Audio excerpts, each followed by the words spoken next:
જય આદિવાસી, જય જોહાર, જય જોહાર। આજે ચેતરભાઈના સમર્થનમાં ચાલુ વરસાદમાં પણ દૂર દૂરથી ગામડાઓમાંથી છોટાઉદેપુર જિલ્લાના તમામ ગામોમાંથી પધારેલ આપ સૌ યુવાનો, વડીલો, માતા બહેનો, આજે આપ સૌનું ચેતરભાઈના સમર્થનમાં આયોજિત આ સભામાં સ્વાગત કરું છું। મંચસ્થ આપણા આમ આદમી પાર્ટીના ધારાસભ્ય ગોપાલભાઈ, આપણા યુવા નેતા યુવરાજસિંહ, આપણા મહેમાન દિનેશભાઈ સાથે સમગ્ર આમ આદમી પાર્ટીના કાર્યકર્તાઓ, પદાધિકારીઓ, આપણા ચૂંટાયેલા તાલુકા પંચાયતના સદસ્યો અને પાર્ટીના તમામ નિષ્ઠાવાન લોકો, સાથીઓ, આપણે સૌ જાણીએ છીએ કે ગુજરાતમાં છેલ્લા 30 વર્ષથી જે પાર્ટીનું શાસન છે એ પાર્ટીએ કેવી હલકાઈથી ગુજરાતની અંદર પોતાની સત્તાને ટકાવી રાખી છે। હંમેશા એમણે કોશિશ કરી કે એમની સત્તાને કોઈ પડકાર ના આપે, એમની સામે કોઈ બોલે નહીં, એમની સામે અવાજ ઉપર ઊભો ન થવો જોઈએ, અને એ કામ એ છેલ્લા 30 વર્ષથી સતત કરતા આવે છે। અને એટલા માટે આજે ભારતીય જનતા પાર્ટી ગુજરાતમાં બિલકુલ લોકોને ગમતી નહીં હોવા છતાંય સત્તામાં છે। આપણે અનેક સમસ્યાઓના આજે સામનો કરી રહ્યા છીએ, એનું તમામ મૂળ જો હોય તો એ માત્ર ને માત્ર ભાજપ છે। આપણા બાળકો માટે સારી શાળાઓ નથી, આપણા વિસ્તારમાં સારા રસ્તાઓ નથી, આપણા બાળકોની શિષ્યવૃત્તિના પ્રશ્નો છે, આપણા વિસ્તારની અંદર અનેક પ્રશ્નો આજે છોટાઉદેપુર લગભગ દર મહિને છાપાઓમાં હોય, દર મહિને એક સમાચાર હોય કે હોસ્પિટલની અંદર સાધનો નથી, અલગ વિસ્તારોમાંથી કોઈ બહેનને પ્રસૂતા બહેનને દવાખાને લઈ જતા પહેલા રસ્તાના અભાવે એમનું મૃત્યુ થયું। આવા અનેક મુદ્દાઓ આપણે વારંવાર છાપાઓમાં જોયા છે। આ 21મી સદીમાં સમગ્ર દેશની અંદર જ્યારે વિકાસની વાતો ભાજપ કરે છે ત્યારે સૌથી ઓછો વિકાસ અને સૌથી પછાત કોઈ રાજ્ય હોય, કોઈ જિલ્લો હોય તો એ માત્ર ને માત્ર છોટાઉદેપુર જિલ્લો છે। અને એટલા માટે આજે આપણા સૌના માટે એક ફરજ છે કે આપણે બધા આ સત્તામાં બેઠેલા તાનાશાહ લોકોની સામે લડીએ, આપણો અધિકાર માંગીએ। અને મારે વંદન કરવા જોઈએ ચેતરભાઈ વસાવાને કે એક આદિવાસીનો એક સાવ સામાન્ય પરિવારમાંથી, એક ખેડૂત પરિવારમાંથી આવતા દીકરાએ આજે સમગ્ર ગુજરાતને ભાજપની સામે ઊભું કરી દીધું અને લડતા શીખવાડવાનું કામ, આપણને સૌને લડતા શીખવાડવાનું કામ ભાઈ ચેતર વસાવાએ કર્યું છે। એ ભલે જેલમાં છે પણ આજે ગુજરાતનો યુવા જાગૃત બન્યો છે, ચેતરભાઈ વસાવાના રસ્તે ચાલી અને ગુજરાતની અંદર પરિવર્તન લાવવા માટે કટિબદ્ધ બન્યો છે। આપણે ચેતરભાઈને સલામ કરીએ, ચેતરભાઈના પરિવારને સલામ કરીએ। સાથીઓ, આપણા ઉપર એક કેસ થાય એટલે આપણે તરત વકીલ ગોતતા થઈ જઈએ, તરત આપણે કંઈક સેટિંગ કરાવતા થઈ જઈએ કે અમને જલ્દીથી આ કેસમાંથી છોડાવો।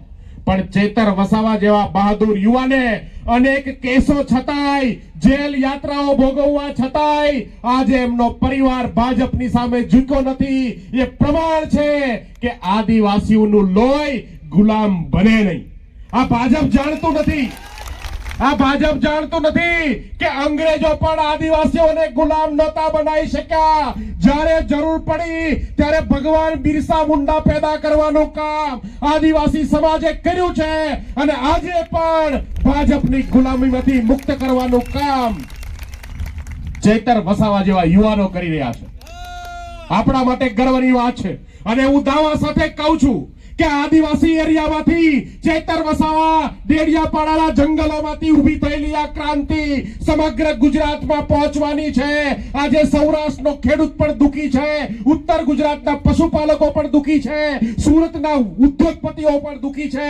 આ ગુજરાતની અંદર તમામે તમામ લોકો, એ ચાહે ફેક્ટરીનો વોચમેન હોય કે ફેક્ટરીનો માલિક હોય, બધા જ આ ભારતીય જનતા પાર્ટીથી દુખી છે।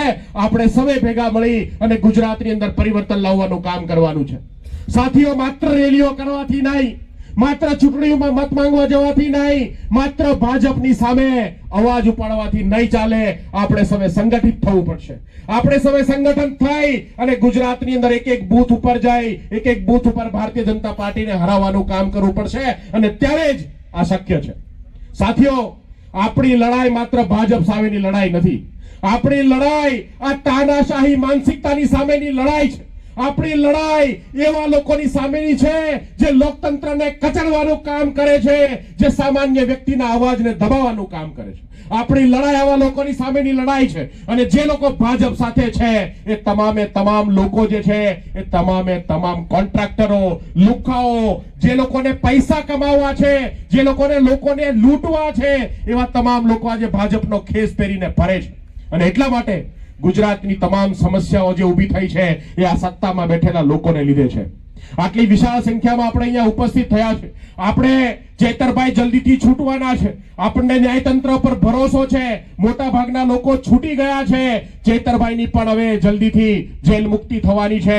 અને તમે વિચાર કરો ચેતર વસાવાની તાકાત કેટલી છે. આપણે જોવું હોય તો એ જોઈ લ્યો કે જેલમાં જવા છતાંય આજે પણ ભારતીય જનતા પાર્ટી એને ધારાસભ્ય પદેથી હટાવી નથી શક્યા. આ તાકાત એકતાની છે. આ તાકાત ચેતર વસાવાની છે. અને આ તાકાત તમારા સમર્થનથી આવે છે. આ તાકાત તમે ચેતર વસાવા સાથે ઊભા છો એટલે આવે છે. અને ચેતર વસાવાએ મહેનતથી આદિવાસી સમાજના મુદ્દાઓ ઉપાડી, યાતનાઓ ભોગવી અને ગુજરાતની અંદર આ પ્રતિષ્ઠા મેળવી છે. સાથીઓ, આજે ગુજરાતની અંદર ભારતીય જનતા પાર્ટીના નેતાઓ કોઈથી થરથર કાપતા હોય તો એવા જૂજ લોકો છે. એક ભાઈ ચેતર વસાવા છે, એક ભાઈ અહીંયા ગોપાલ ઇટાલિયા બેઠો છે, એક આપણો યુવરાજસિંહ જાડેજા છે. આવા કેટલાક જૂજ લોકોથી ગુજરાતમાં ભાજપ જાગે છે, ડરે છે.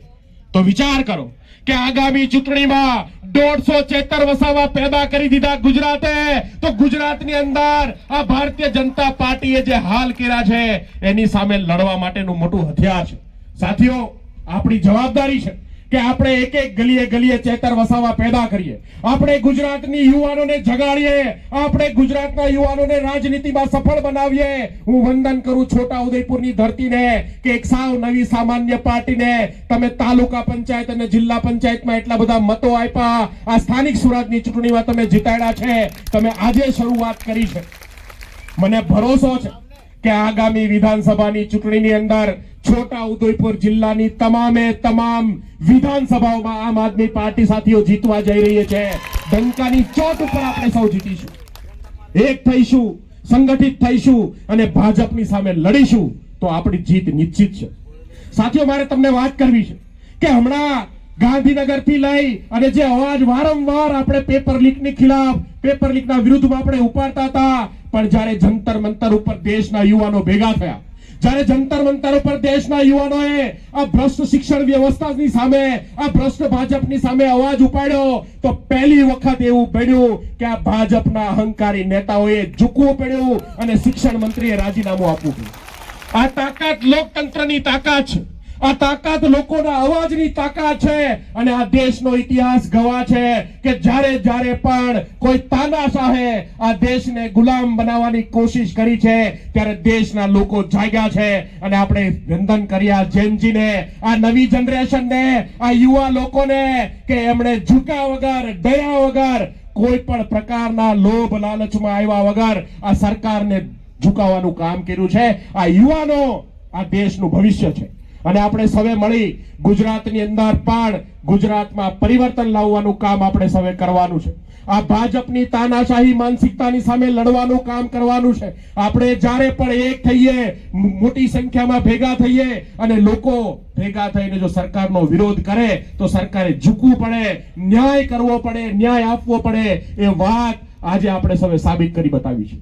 આટલી મોટી સંખ્યામાં આપ સૌ આવ્યા છો, દૂર દૂરથી આવ્યા છો. ચાલુ વરસાદમાં પણ આપણી સભા મોડી થઈ, પણ આટલી વિશાળ સંખ્યામાં છતાં આપ સૌ ચેતરભાઈના સમર્થનમાં આવ્યા છો. આપ સૌને વંદન કરું છું. સાથીઓ, એક સંદેશ ચેતરભાઈનો આપ સૌને આપવા માંગુ છું કે આપણે બધા ભેગા થઈ ચેતરભાઈના સંઘર્ષને આગળ વધારવાનું કામ કરવાનું છે. ભારતીય જનતા પાર્ટીની જ્યાં પણ હલકાઈ દેખાય, જ્યાં પણ અન્યાય દેખાય, ત્યાં આપણે સાથે મળીને લડવાનું છે. અને આગામી સમયમાં આપણે એક શપથ લેવાના છે કે ગુજરાતની અંદર ભારતીય જનતા પાર્ટીને મારા બૂથ ઉપરથી એક પણ મત નહીં આપવા દઉં. સાથીઓ, આ કામ આપણે સૌએ કરવાનું છે. માત્ર ભાષણો ને રેલીઓમાં જઈ આપણી જવાબદારી પૂરી નથી થતી. બૂથ ઉપર ભારતીય જનતા પાર્ટીને હરાવવાની જવાબદારી તમારે લેવાની છે. તમારા ગામમાંથી ભાજપને હરાવવા જોઈએ. તમારા ગામમાંથી ચેતર વસાવા પેદા કરવાનું કામ તમારે સૌએ કરવાનું છે. સાથે ફરીથી એક વખત આજે અહીંયા આટલી મોટી સંખ્યામાં આપણે આવ્યા છે. અમે ચેતરભાઈના સમર્થનમાં ગામડે ગામડે જઈ આપણે સિગ્નેચર કેમ્પેન ચલાવ્યું છે. આપણે રાષ્ટ્રપતિને પત્રો મોકલવાના છે કે ચેતર વસાવા માત્ર ને માત્ર રાજનીતિનો ભોગ બન્યા છે. એમણે કોઈ એટલે કોઈ ક્રાઇમ નથી કર્યો, કોઈ એમણે ગુનો નથી કર્યો. એમને જલ્દીથી છોડવામાં આવે અને આ જે સજા કરવામાં આવી છે સજા એની હટાવી લેવામાં આવે એવી માંગણી માટે સતત આપણે છોટાઉદેપુર જિલ્લાના તમામ ગામડાઓમાં સિગ્નેચર કેમ્પેન ચલાવ્યું. એ સિગ્નેચરો 1 લાખથી પણ વધારે સિગ્નેચરો લઈ અને આપણે સૌએ ભેગા મળીને કલેક્ટર ઓફિસ જવાનું છે. આપણે સૌ કલેક્ટર ઓફિસ જઈશું, કલેક્ટરને કહીશું કે અમારી આ લાગણી, અમારી આ માંગણી રાષ્ટ્રપતિ સુધી પહોંચાડો. એટલે આ સભા પછી જે ગોપાલભાઈનું ભાષણ પતે પછી આપણે બધાએ શિસ્તબદ્ધ રીતે ચાલીને ગોપાલભાઈની આગેવાનીમાં આપણે બધા ચાલી અને અહીંથી કલેક્ટર ઓફિસ જઈશું અને કલેક્ટરને આપણા આવેદનો આપવાનું કામ આપણે સૌએ કરવાનું છે. સાથીઓ, આપણને હવે બહુ મોટી આશા છે. આપ સૌ જાગૃત રીતે આજે ચેતરભાઈના સમર્થનમાં છો અને આપણને સૌને ખબર છે કે ચેતરભાઈ વસાવા જો આ બીજા નેતાઓ પેદા કરવા હોય તો અત્યારથી જ મહેનત કરવી પડશે. આપ સૌ મોટી સંખ્યામાં અહીંયા આવ્યા. આપ સૌએ ચેતરભાઈના સમર્થનમાં, આમ આદમી પાર્ટીના સમર્થનમાં આટલા વરસાદમાં પણ કામ છોડીને આપ સૌ આવ્યા એ બદલ સૌનો આભાર. ભારત માતા કી જય. જય જય ગરવી ગુજરાત. જય જોહાર. ખૂબ ખૂબ આભાર મનોજભાઈ સોરઠિયાનો.